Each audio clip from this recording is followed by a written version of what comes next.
నల్గొండలో బీఆర్ఎస్ ఆధ్వర్యంలో రైతు మహాధర్నా. నల్గొండ పట్టణంలో బీఆర్ఎస్ ఆధ్వర్యంలో నిర్వహించిన రైతు మహాధర్నా విజయవంతమైంది. ఈ మహాధర్నాకు హాజరైన ముఖ్య అతిథులు బీఆర్ఎస్ వర్కింగ్ ప్రెసిడెంట్ కేటీఆర్, మాజీ మంత్రులు జగదీష్ రెడ్డి, నిరంజన్ రెడ్డి, ఎమ్మెల్సీలు కోటిరెడ్డి, మధుసూదనాచారి, మాజీ ఎమ్మెల్యేలు, ఎంపీలు పాల్గొన్నారు. మహాధర్నాకు స్వచ్ఛందంగా తరలివచ్చిన అన్నదాతల అద్భుత స్పందన ఈ కార్యక్రమాన్ని విజయవంతం చేసింది.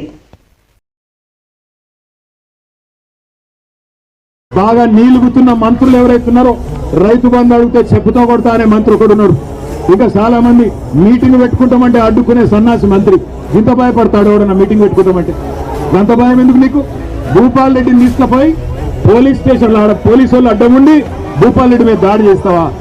ఈ ముఖ్యమంత్రి, ఈ కాంగ్రెస్ పార్టీ వీళ్ళెవ్వరు మీకు కొత్త వాళ్ళు కాదు. నిజానికి 55 ఏళ్ళు చూసిన వాళ్ళే ఈ నల్గొండ జిల్లాలో తాగునీటికి ఇబ్బంది అయ్యి ఆఖరికి మన పిల్లల బొక్కల్లో ముంగ చచ్చిపోయేందుకు కారణమే కాంగ్రెస్. నల్గొండ జిల్లా బిడ్డలు జీవోత్సవాలుగా మారిందంటే దానికి కారణమే కాంగ్రెస్. నల్గొండ రైతులు అవస్థపడ్డారంటే దానికి కారణమే కాంగ్రెస్. అందుకే మిమ్మల్ని మోసం చేయడానికే కొత్త మాటలు, కొత్త వేషాలు వేసుకొని కొత్త సీసాలో పాత సారా అన్నట్టు మళ్ళా బయలుదేరినారు. ఎన్నికలకు ముందు చెప్పినా మేము వచ్చి మీకు అన్నాడు, అన్న కాంగ్రెస్ వాళ్ళు గెలిస్తే రైతు బంధుకు రామ్ అంటారు, యాది పెట్టుకోండి అని నేను చెప్పిన. అదేవిధంగా పెద్దలు కేసీఆర్ గారు ప్రతి నియోజకవర్గంలో చెప్పిండ్రా లేదా?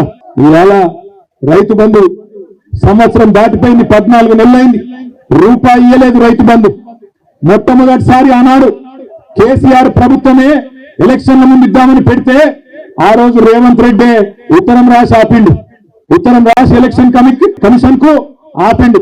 ఇప్పుడు రైతు బంధు పైసలు వేస్తే మళ్ళా రైతులు కేసీఆర్ కి ఓట్లేస్తారు, ఆపాలని చెప్పి ఆపితే అప్పుడు మనం పైసా జమ చేసి పెట్టిన 7,600 కోట్లు అట్లే ఆగిపోయినాయి. ఎలక్షన్ అయిన తర్వాత పార్లమెంట్ ఎలక్షన్ ముందు సహజంగా కేసీఆర్ గారు ఉన్నప్పుడేమో నాట్లేసేటప్పుడు రైతు బంధు పడుతుండే. కానీ రేవంత్ రెడ్డి వచ్చిన తర్వాత ఒకసారి మాత్రమే రైతు బంధు పడుతుంది. ఎప్పుడది? నాట్లప్పుడు కాదు, ఓట్లప్పుడు పడుతుంది. పార్లమెంట్ ఎలక్షన్ ముందు ఒకసారి వేసినట్టు చేసిండు. అది కూడా మనం దాచిపెట్టిన పైసలే ఆ రోజు 7,600 కోట్లు అది వేసిండు. ఇప్పుడు మళ్ళీ ఎలక్షన్లు వస్తున్నాయి. జెడ్పీటీసీ ఎలక్షన్లు, ఎంపీటీసీ ఎలక్షన్లు, సర్పంచ్ ఎలక్షన్లు వస్తున్నాయి. మళ్ళా ఓట్లు దొబ్బుకోవాలి కదా. అందుకే కొత్త డ్రామా జనవరి 26కు మొదలవుతుందట, మార్చి 31 దాకా సాగుతుందట. ఒక్కసారి గుర్తుపెట్టుకోండి, మార్చి 31 అన్నాడు కానీ ఏ సంవత్సరమో చెప్పలే. మళ్ళా డబ్బల ఓట్లు పడ్డాక నేను చెప్పినా అంటాడు. వస్తుంటే మా చిరుమర్తి లింగయ్య గారు పెద్ద కాపర్తులు ఆపిండు. లింగయ్య గారు ఆపి, అన్న జెండా ఎగిరేసి పో అన్నాడు. జెండా ఎగిరేసి కాడికి పోయిన నేను పోతే అక్కడ ఒక రైతన్న వచ్చినాడు. వచ్చి అన్న ఒక మాట అక్కడ చెప్పు నల్లగొండలా అన్నాడు. ఏం చెప్పాలి అంటే, ఏం లేదన్నా, మేమందరం కూడా నల్గొండ జిల్లాలో పాలిచ్చే ఆవును వద్దనుకొని తన్నే దున్నపోతుని తెచ్చుకున్నాం, అందుకే మాకు కర్మ పట్టింది అని చెప్పమన్నాడు. ఆయన చెప్పిండు, నేను చెప్తలేదు. పెద్ద కాపర్తి రైతు చెప్పిన మాట నేను చెప్తున్నా.